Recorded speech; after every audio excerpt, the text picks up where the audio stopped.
Hi friends, నమస్తే అండి. Welcome to my channel. ఈరోజైతే నేను మన ఛానల్లో బంగాళదుంప ఫ్రై చూపించబోతున్నానండి. ఎందుకంటే బంగాళదుంప నేను ఏ విధంగా వండుతానో చూపించబోతున్నాను. అడుగు పట్టకుండా మాడకుండా ఎలా ఫ్రై చేసుకోవాలో చూపించబోతున్నాను. ప్రాసెస్లోకి వెళ్ళిపోదాం. ముందుగా అయితే ఇలా స్టవ్ మీద ప్యాన్ పెట్టుకోవాలండి. స్టవ్ మీద ప్యాన్ పెట్టుకొని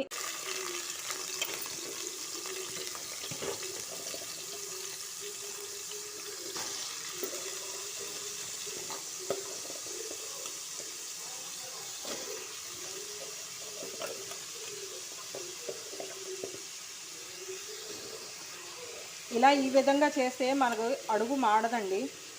మాడకుండా అయితే చాలా బాగా వస్తుంది బంగాళదుంప ఫ్రై.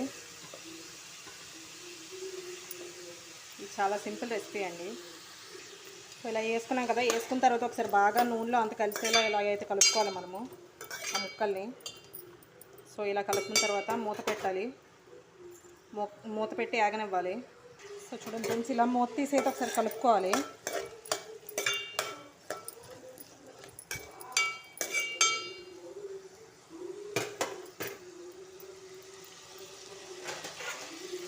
సిమ్లోనే పెట్టి ఫ్రై చేసుకోవాలి, లేకపోతే అడుగు మాడిపోద్ది. సో చూడండి ఫ్రెండ్స్, ఇలా 5 మినిట్స్ తర్వాత ఓపెన్ చేసి చూసాము ఒకసారి.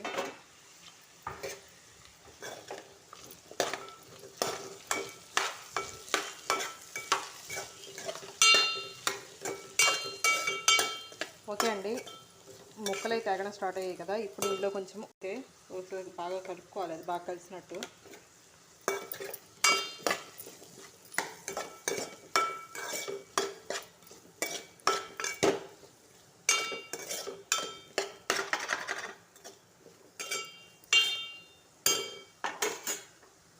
అయితే బంగాళదుంప ఫ్రై అడుగు పెట్టకుండా అలానే మాడకుండా అయితే మనం ఫ్రై చేసుకోవచ్చు.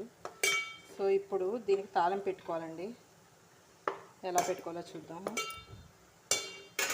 స్టవ్ ఆపేస్తున్నాను. ఓకే ఫ్రెండ్స్, చూస్తున్నారు కదా, నేనైతే తాలింపుకి వెల్లుల్లిపాయ, ఎండుమిర్చి, జీలకర్ర, ఆవాలు, కరివేపాకు, అలానే శనగపప్పు ఇవన్నీ వేసుకున్నాను. అంటే మనం మామూలుగా అయితే ఎర్రలపాయతో చేస్తాం కదండి, ఇదైతే వెల్లుల్లిపాయతో ఈ ఫ్లేవర్తో చాలా బాగుంటుంది కర్రీ అయితే. ఒకసారి మీరు ట్రై చేయండి, మీకు తెలుస్తుంది. వేసేద్దాం.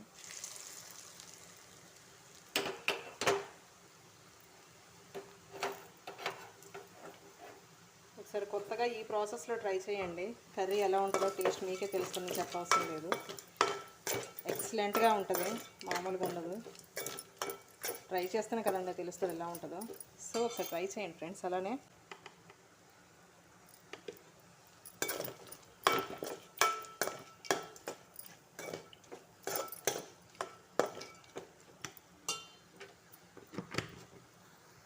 సో చూస్తున్నారు కదా, ఇదేదో ధనియాల పొడి అండి. నేను తయారు చేసుకొని ఉంచుకున్నాను, ఫ్రిడ్జ్లో స్టోర్ చేసుకున్నాను.